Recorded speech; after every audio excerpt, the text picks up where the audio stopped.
নমস্কার, আমি শতরূপা।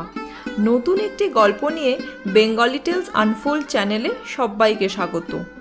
আজকের গল্প পাঠের আসরে রয়েছে রবীন্দ্রনাথ ঠাকুরের লেখা ছোট গল্প দেনা পাওনা।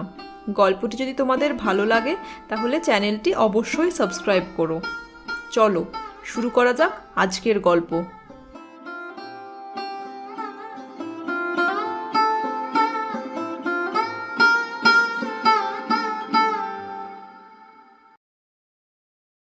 পাঁচ ছেলের পর যখন এক কন্যা জন্মিল, তখন বাপ মায়ে অনেক আদর করিয়া তাহার নাম রাখিল নিরুপমা। এ গোষ্ঠীতে এমন শৌখিন নাম ইতিপূর্বে কখনো শোনা যায় নাই। প্রায় ঠাকুর দেবতার নামই প্রচলিত ছিল। গণেশ, কার্তিক, পার্বতী তাহার উদাহরণ। এখন নিরুপমার বিবাহের প্রস্তাব চলিতেছে। তাহার পিতা রামসুন্দর মিত্র অনেক খোঁজ করেন, কিন্তু পাত্র কিছুতেই মনের মতন হয় না। অবশেষে মস্ত এক রায়বাহাদুরের ঘরের একমাত্র ছেলেকে সন্ধান করিয়া বাহির করিয়াছেন। উক্ত রায়বাহাদুরের পৈতৃক বিষয় আশয় যদিও অনেক হ্রাস হইয়া আসিয়াছে, কিন্তু বনেদি ঘর বটে। বরপক্ষ হইতে 10,000 টাকা পণ এবং বহুল দান সামগ্রী চাহিয়া বসিল। রামসুন্দর কিছুমাত্র বিবেচনা না করিয়া তাহাতেই সম্মত হইলেন। এমন পাত্র কোনো মতে হাতছাড়া করা যায় না। কিছুতেই টাকার জোগাড় আর হয় না। বাঁধা দিয়া বিক্রয় করিয়া অনেক চেষ্টাতেও 6,7 বাকি রহিল। এদিকে বিবাহের দিন নিকট হইয়া আসিয়াছে। অবশেষে বিবাহের দিন উপস্থিত হইল। নিতান্ত অতিরিক্ত সুদে একজন বাকি টাকাটা ধার দিতে স্বীকার করিয়াছিল, কিন্তু সময়কালে সে উপস্থিত হইল না। বিবাহ সভায় একটা তুমুল গোলযোগ বাঁধিয়া গেল। রামসুন্দর আমাদের রায়বাহাদুরের হাতে পায়ে ধরিয়া বলিলেন, শুভকার্য সম্পন্ন হইয়া যাক, আমি নিশ্চয়ই টাকাটা শোধ করিয়া দিব। রায়বাহাদুর বলিলেন, টাকা হাতে না পাইলে বর সভাস্থ করা যাইবে না। এই দুর্ঘটনায় অন্তঃপুরে একটা কান্না পড়িয়া গেল। এই গুরুতর বিপদের যে মূল কারণ, সে চেলি পরিয়া, গহনা পরিয়া, কপালে চন্দন লেপিয়া চুপ করিয়া বসিয়া আছে। ভাবি শ্বশুরকুলের প্রতি যে তাহার খুব একটা ভক্তি কিংবা অনুরাগ জন্মিতেছে তাহা বলা যায় না। ইতিমধ্যে একটা সুবিধা হইল। বর সহসা তাহার পিতৃদেবের অবাধ্য হইয়া উঠিল। সে বাপকে বলিয়া বসিল, কেনাবেচা দরদামের কথা আমি বুঝি না। বিবাহ করিতে আসিয়াছি, বিবাহ করিয়া যাইব। বাপ যাহাকে দেখিল তাহাকেই বলিল, দেখছেন মহাশয়, আজকালকার ছেলেদের ব্যবহার। দুই একজন প্রবীণ লোক ছিল, তাহারা বলিল, শাস্ত্র শিক্ষা নীতিশিক্ষা একেবারেই নাই। কাজেই বর্তমান শিক্ষার বিষময় ফল নিজের সন্তানের মধ্যে প্রত্যক্ষ করিয়া রায়বাহাদুর হতোদ্যম হইয়া বসিয়া রহিলেন। বিবাহ এক প্রকার বিষণ্ণ নিরানন্দভাবে সম্পন্ন হইয়া গেল। শ্বশুরবাড়ি যাইবার সময় নিরুপমাকে বুকে টানিয়া লইয়া বাপ আর চোখের জল রাখিতে পারিলেন না। নীরু জিজ্ঞাসা করিল, তারা কি আর আমাকে আসতে দেবে না বাবা? রামসুন্দর বলিলেন, কেন আসতে দেবে না মা? আমি তোমাকে নিয়ে আসব। রামসুন্দর প্রায়ই মেয়েকে দেখিতে যান, কিন্তু বেয়াই বাড়িতে তার কোনো প্রতিপত্তি নাই। চাকরগুলো পর্যন্ত তাহাকে নিচু নজরে দেখে। অন্তঃপুরের বাহিরে একটা স্বতন্ত্র ঘরে 5 মিনিটের জন্য কোনোদিন বা মেয়েকে দেখিতে পান, কোনোদিন বা দেখিতে পান না। কুটুম্বগৃহে এমন করিয়া অপমান তো সহা যায় না। রামসুন্দর স্থির করিলেন, যেমন করিয়া হোক টাকাটা শোধ করিয়া দিতে হইবে। কিন্তু যে ঋণভার কাঁধে চাপিয়াছে তাহারই ভার সামলানো দুঃসাধ্য। খরচপত্রের অত্যন্ত টানাটানি পড়িয়াছে এবং পাওনাদারদের দৃষ্টিপথ এড়াইবার জন্য সর্বদাই নানারূপ হীন কৌশল অবলম্বন করিতে হইতেছে। এদিকে শ্বশুরবাড়ি উঠিতে বসিতে মেয়েকে খোঁটা লাগাইতেছে। পিতৃগৃহের নিন্দা শুনিয়া ঘরে দ্বার দিয়া অশ্রু বিসর্জন তাহার নিত্যক্রিয়ার মধ্যে দাঁড়াইয়াছে। বিশেষত শাশুড়ির আক্রোশ আর কিছুতেই মেটে না। যদি কেহ বলে, আহা কি শ্রী, বউয়ের মুখখানি দেখিলে চোখ জুড়াইয়া যায়, শাশুড়ি ঝংকার দিয়া উঠিয়া বলে, শ্রী তো ভারী, যেমন ঘরের মেয়ে তেমনি শ্রী। এমনকি বউয়ের খাওয়া পড়ারও যত্ন হয় না। যদি কোনো দয়াপরতন্ত্র প্রতিবেশিনী কোনো ত্রুটির উল্লেখ করে, শাশুড়ি বলে, ওই ঢের হয়েছে। অর্থাৎ বাপ যদি পুরা দাম দিত তো মেয়ে পুরা যত্ন পাইত। সকলেই এমন ভাব দেখায় যেন বধূর এখানে কোনো অধিকার নাই, ফাঁকি দিয়া প্রবেশ করিয়াছে। বোধহয় কন্যার এই সকল অনাদর এবং অপমানের কথা বাপের কানে গিয়া থাকিবে, তাই রামসুন্দর অবশেষে বসত বাড়ি বিক্রয়ের চেষ্টা করিতে লাগিলেন। কিন্তু ছেলেদের যে গৃহহীন করিতে বসিয়াছেন সে কথা তাহাদের নিকট হইতে গোপনে রাখিলেন। স্থির করিয়াছিলেন বাড়ি বিক্রয় করিয়া সে বাড়ি ভাড়া লইয়া বাস করিবেন। এমন কৌশলে চলিবেন যে তাহার মৃত্যুর পূর্বে এ কথা ছেলেরা জানিতে পারিবে না। কিন্তু ছেলেরা জানিতে পারিল। সকলে আসিয়া কাঁদিয়া পড়িল। বিশেষত বড় 3টি ছেলে বিবাহিত এবং তাহাদের কাহারও বা সন্তান আছে। তাহাদের আপত্তি অত্যন্ত গুরুতর হইয়া দাঁড়াইল। বাড়ি বিক্রয় স্থগিত হইল। তখন রামসুন্দর নানা স্থান হইতে বিস্তর সুদে অল্প অল্প করিয়া টাকা ধার করিতে লাগিলেন। এমন হইল যে সংসারের খরচ আর চলে না। নীরু বাপের মুখ দেখিয়া সব বুঝিতে পারিল। বৃদ্ধের পক্ককেশে শুষ্ক মুখে এবং সদা সংকুচিত ভাবে দৈন্য এবং দুশ্চিন্তা প্রকাশ হইয়া পড়িল। মেয়ের কাছে যখন বাপ অপরাধী, তখন সে অপরাধের অনুতাপ কি আর গোপন রাখা যায়? রামসুন্দর যখন বেয়াই বাড়ির অনুমতিক্রমে ক্ষণকালের জন্য কন্যার সাক্ষাৎ লাভ করিতেন, তখন বাপের বুক যে কেমন করিয়া ফাটে তাহার হাসি দেখিলেই টের পাওয়া যাইত। সেই ব্যথিত পিতৃহৃদয়কে সান্ত্বনা দিবার উদ্দেশ্যে দিনকতক বাপের বাড়ি যাইবার জন্য নীরু নিতান্ত অধীর হইয়া উঠিয়াছে। বাপের ম্লান মুখ দেখিয়া সে আর দূরে থাকিতে পারে না। একদিন রামসুন্দরকে কহিল, বাবা, আমাকে একবার বাড়ি লইয়া যাও। রামসুন্দর বলিলেন, আচ্ছা। কিন্তু তাহার কোনো জোর নাই। নিজের কন্যার উপরে পিতার যে স্বাভাবিক অধিকার আছে তাহা যেন পণের টাকার পরিবর্তে বন্ধক রাখিতে হইয়াছে। এমনকি কন্যার দর্শন সেও অতি সসংকোচে ভিক্ষা চাহিতে হয় এবং সময় বিশেষে নিরাশ হইলে দ্বিতীয় কথাটি কহিবার মুখ থাকে না। কিন্তু মেয়ে আপনি বাড়ি আসিতে চাহিলে বাপ তাকে না আনিয়া কেমন করিয়া থাকে। তাই বেআইয়ের নিকট সে সম্বন্ধে দরখাস্ত পেশ করিবার পূর্বে রামসুন্দর কত হীনতা, কত অপমান, কত ক্ষতি স্বীকার করিয়া যে 3,000 টাকা সংগ্রহ করিয়াছিলেন, সেই ইতিহাস গোপন থাকাই ভালো। নোট কখানি রুমালে জড়াইয়া চাদরে বাঁধিয়া রামসুন্দর বেআইয়ের নিকট গিয়া বসিলেন। প্রথমে হাস্যমুখে পাড়ার খবর পাড়িলেন। হরেকৃষ্ণের বাড়িতে একটা মস্ত চুরি হইয়া গিয়াছে, তাহার আদ্যপান্ত বিবরণ করিলেন। নবীন মাধব ও রাধা মাধব 2 ভাইয়ের তুলনা করিয়া বিদ্যাবুদ্ধি ও স্বভাব সম্বন্ধে রাধা মাধবের সুখ্যাতি এবং নবীন মাধবের নিন্দা করিলেন। শহরে একটা নূতন ব্যামো আসিয়াছে সে সম্বন্ধে অনেক আজগুবি আলোচনা করিলেন। অবশেষে হুকাটি নামাইয়া রাখিয়া কথায় কথায় বলিলেন, হাঁ বেয়াই, সেই টাকাটা বাকি আছে বটে। রোজই মনে করি যাচ্ছি অমনি হাতে করে কিছু নিয়ে যাই, কিন্তু সময়কালে মনে থাকে না।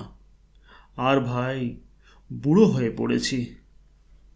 এমনি এক দীর্ঘ ভূমিকা করিয়া পঞ্জরের 3খানি অস্থির মতো সেই 3খানি নোট যেন অতি সহজে অতি অবহেলে বাহির করিলেন। সবেমাত্র 3,000 টাকার নোট দেখিয়া রায়বাহাদুর অট্টহাস্য করিয়া উঠিলেন। বলিলেন, থাক বেয়াই, ওতে আমার কাজ নেই। একটা প্রচলিত বাংলা প্রবাদের উল্লেখ করিয়া বলিলেন, সামান্য কারণে হাতে দুর্গন্ধ করিতে তিনি চান না। এই ঘটনার পরে মেয়েকে বাড়ি আনিবার প্রস্তাব কাহারও মুখে আসে না। কেবল রামসুন্দর ভাবিলেন, সে সকল কুটুম্বিতার সংকোচ আমাকে আর শোভা পায় না।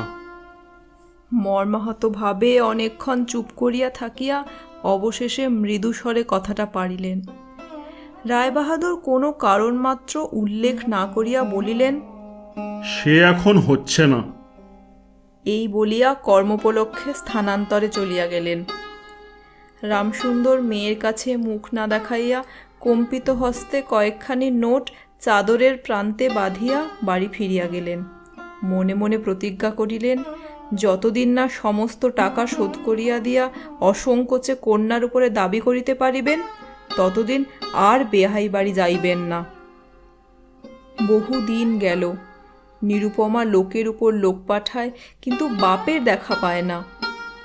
অবশেষে অভিমান করিয়া লোক পাঠানো বন্ধ করিল। তখন রামসুন্দরের মনে বড় আঘাত লাগিল, কিন্তু তবু গেলেন না। আশ্বিন মাস আসিল। রামসুন্দর বলিলেন, এবার পূজার সময় মাকে ঘরে আনিবই, নহিলে আমি। খুব একটা শক্ত রকম শপথ করিলেন। পঞ্চমী কি ষষ্ঠীর দিনে আবার চাদরের প্রান্তে গুটিকতক নোট বাঁধিয়া রামসুন্দর যাত্রার উদ্যোগ করিলেন। 5 বৎসরের এক নাতি আসিয়া বলিল, দাদা, আমার জন্য গাড়ি কিনতে যাচ্ছিস? বহুদিন হইতে তাহার ঠেলা গাড়িতে চড়িয়া হাওয়া খাইবার শখ হইয়াছে, কিন্তু কিছুতেই তাহা মিটিবার উপায় হইতেছে না। 6 বৎসরের এক নাতিনী আসিয়া সরোদনে কহিল, পূজার নিমন্ত্রণে যাইবার মতো তাহার একখানিও ভালো কাপড় নাই। রামসুন্দর তাহা জানিতেন এবং সে সম্বন্ধে তামাক খাইতে খাইতে বৃদ্ধ অনেক চিন্তা করিয়াছেন। রায়বাহাদুরের বাড়ি যখন পূজার নিমন্ত্রণ হইবে, তখন তাহার বধূগণকে অতি যৎসামান্য অলঙ্কারে অনুগ্রহপাত্র দরিদ্রের মতো যাইতে হইবে, এ কথা স্মরণ করিয়া তিনি অনেক দীর্ঘ নিঃশ্বাস ফেলিয়াছেন। কিন্তু তাহাতে তাহার ললাটের বার্ধক্যরেখা গভীরতর অঙ্কিত হওয়া ছাড়া আর কোনো ফল হয় নাই। দৈনপীড়িত গৃহের ক্রন্দনধ্বনি কানে লইয়া বৃদ্ধ তাহার বেহাই বাড়িতে প্রবেশ করিলেন। আজ তাহার সে সংকোচ ভাব নাই। দ্বাররক্ষী এবং ভৃত্যদের মুখের প্রতি সে চকিত সলজ্জ দৃষ্টিপাত দূর হইয়া গিয়াছে, যেন আপনার গৃহে প্রবেশ করিলেন। শুনিলেন রায়বাহাদুর ঘরে নাই, কিছুক্ষণ অপেক্ষা করিতে হইবে। মনের উচ্ছ্বাস সংবরণ করিতে না পারিয়া রামসুন্দর কন্যার সহিত সাক্ষাৎ করিলেন। আনন্দে 2 চোখ দিয়া জল পড়িতে লাগিল। বাপও কাঁদে, মেয়েও কাঁদে। 2 জনে কেহ আর কথা কহিতে পারে না। এমন করিয়া কিছুক্ষণ গেল। তারপরে রামসুন্দর কহিলেন, এবার তোকে নিয়ে যাচ্ছি মা, আর কোনো গোল নেই। এমন সময় রামসুন্দরের জ্যেষ্ঠ পুত্র হরমোহন তার 2টি ছোট ছেলে সঙ্গে লইয়া সহসা ঘরে প্রবেশ করিলেন। পিতাকে বলিলেন, বাবা, আমাদের তবে এবার পথে ভাসালে?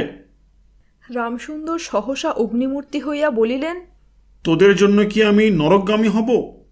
আমাকে তোরা আমার সত্য পালন করতে দিবি নে? রামসুন্দর বাড়ি বিক্রয় করিয়া বসিয়া আছেন। ছেলেরা কিছুতে না জানিতে পায় তাহার অনেক ব্যবস্থা করিয়াছিলেন, কিন্তু তবু তাহারা জানিয়াছে দেখিয়া তাহাদের প্রতি হঠাৎ অত্যন্ত রুষ্ট ও বিরক্ত হইয়া উঠিলেন। তাহার নাতি তাহার 2 হাঁটু সবলে জড়াইয়া ধরিয়া মুখ তুলিয়া কহিল, দাদু, আমাকে গাড়ি কিনে দিলে না? নতশির রামসুন্দরের কাছে বালক কোনো উত্তর না পাইয়া নীরুর কাছে গিয়া বলিল, পিসিমা, আমাকে একখানা গাড়ি কিনে দেবে? নিরুপমা সমস্ত ব্যাপার বুঝিতে পারিয়া কহিল, বাবা, তুমি যদি আর 1 পয়সা আমার শ্বশুরকে দাও, তাহলে আর তোমার মেয়েকে দেখতে পাবে না, এই তোমার গা ছুঁয়ে বললুম। রামসুন্দর বলিলেন, ছি মা, অমন কথা বলতে নেই। আর এই টাকাটা যদি আমি না দিতে পারি, তাহলে তোর বাপের অপমান আর তোরও অপমান। নীরু কহিল, টাকা যদি দাও তবেই অপমান। তোমার মেয়ের কি কোনো মর্যাদা নেই? আমি কি কেবল একটা টাকার থলি? যতক্ষণ টাকা আছে ততক্ষণ আমার দাম? না বাবা, এ টাকা দিয়ে তুমি আমাকে অপমান করো না। তাছাড়া আমার স্বামী তো এ টাকা চান না। রামসুন্দর কহিলেন, তাহলে তোমাকে যেতে দেবে না মা? নিরুপমা কহিল, না দেয় তো কি করবে বলো, তুমিও আর নিয়ে যেতে চেয়েও না। রামসুন্দর কম্পিত হস্তে নোট বাঁধা চাদরটি কাঁধে তুলিয়া আবার চোরের মতো সকলের দৃষ্টি এড়াইয়া বাড়ি ফিরিয়া গেলেন। কিন্তু রামসুন্দর এই যে টাকা আনিয়াছিলেন এবং কন্যার নিষেধে সে টাকা না দিয়াই চলিয়া গিয়াছেন, সে কথা গোপন রহিল না। কোনো স্বভাব কৌতূহলী দ্বার লগ্নকর্ণ দাসী নীরুর শাশুড়িকে এই খবর দিল। শুনিয়া তাহার আর আক্রোশের সীমা রহিল না। নিরুপমার পক্ষে তাহার শ্বশুরবাড়ি সরসজ্জা হইয়া উঠিল। এদিকে তাহার স্বামী বিবাহের অল্পদিন পরে ডেপুটি ম্যাজিস্ট্রেট হইয়া দেশান্তরে চলিয়া গিয়াছে এবং পাছে সংসর্গদোষে হীনতা শিক্ষা হয়, এই ওজরে সম্প্রতি বাপের বাড়ির আত্মীয়দের সহিত নীরুর সাক্ষাৎকার সম্পূর্ণ নিষিদ্ধ হইয়াছে। এই সময় নীরুর একটা গুরুতর পীড়া হইল, কিন্তু সেজন্য তাহার শাশুড়িকে সম্পূর্ণ দোষ দেওয়া যায় না। শরীরের প্রতি সে অত্যন্ত অবহেলা করিত। কার্তিক মাসের হিমের সময় সমস্ত রাত মাথার দরজা খোলা, শীতের সময় গায়ে কাপড় নাই, আহারের নিয়ম নাই। দাসীরা যখন মাঝে মাঝে খাবার আনিতে ভুলিয়া যাইত, তখন সে তাহাদের একবার মুখ খুলিয়া স্মরণ করাইয়া দেওয়া, তাহাও সে করিত না। সে যে পরের ঘরের দাসদাসী এবং কর্তাগৃহিণীদের অনুগ্রহের উপর নির্ভর করিয়া বাস করিতেছে, এই সংস্কার তাহার মনে বদ্ধমূল হইতেছিল। কিন্তু এরূপ ভাবটাও শাশুড়ির সহ্য হইত না। যদি আহারের প্রতি বধূর কোনো অবহেলা দেখিতেন, তবে শাশুড়ি বলিতেন, নবাবের বাড়ির মেয়ে কিনা, গরিবের ঘরের অন্ন ওর মুখে রোচে না। কখনো বা বলিতেন, দেখো না একবার ছিঁড়ি হচ্ছে, দেখো না, দিনে দিনে যেন পোড়া কাঠ হয়ে যাচ্ছে। রোগ যখন গুরুতর হইয়া উঠিল, তখন শাশুড়ি বলিলেন, ওর সমস্ত ন্যাকামি। অবশেষে একদিন নীরু সবিনয়ে শাশুড়িকে বলিল, বাবাকে আর আমার ভাইদের একবার দেখবো মা। শাশুড়ি বলিলেন, কেবল বাপের বাড়ি যাইবার ছল। কেহ বলিলে বিশ্বাস করিবে না, যেদিন সন্ধ্যার সময় নীরুর শ্বাস উপস্থিত হইল, সেই দিন প্রথম ডাক্তার দেখিল এবং সেই দিন ডাক্তারের দেখা শেষ হইল। বাড়ির বড় বউ মরিয়াছে। খুব ধুম করিয়া অন্ত্যেষ্টিক্রিয়া সম্পন্ন হইল। প্রতিমা বিসর্জনের সমারোহ সম্বন্ধে জেলার মধ্যে রায়চৌধুরীদের যেমন লোকবিখ্যাত প্রতিপত্তি আছে, বড় বউয়ের সৎকার সম্বন্ধে রায়বাহাদুরদের তেমনি একটা খ্যাতি রটিয়া গেল। এমন চন্দনকাষ্ঠের চিতা এ মুলুকে কেহ কখনো দেখে নাই। এমন ঘটা করিয়া শ্রাদ্ধ কেবল রায়বাহাদুরদের বাড়িতেই সম্ভব এবং শোনা যায়। ইহাতে তাহাদের কিঞ্চিত ঋণ হইয়াছিল। রামসুন্দরকে সান্ত্বনা দিবার সময় তাহার মেয়ের যে কিরূপ মহাসমারোহে মৃত্যু হইয়াছে, সকলেই তাহার বহুল বর্ণনা করিল। এদিকে ডেপুটি ম্যাজিস্ট্রেটের চিঠি আসিল। আমি এখানে সমস্ত বন্দোবস্ত করিয়া লইয়াছি, অতএব অবিলম্বে আমার স্ত্রীকে এখানে পাঠাইবে। রায়বাহাদুরের মহিষী লিখিলেন, বাবা, তোমার জন্যে আরেকটি মেয়ের সম্বন্ধ করিয়াছি, অতএব অবিলম্বে ছুটি লইয়া এখানে আসিবে। এবারে 20,000 টাকা পণ এবং হাতে হাতে আদায়।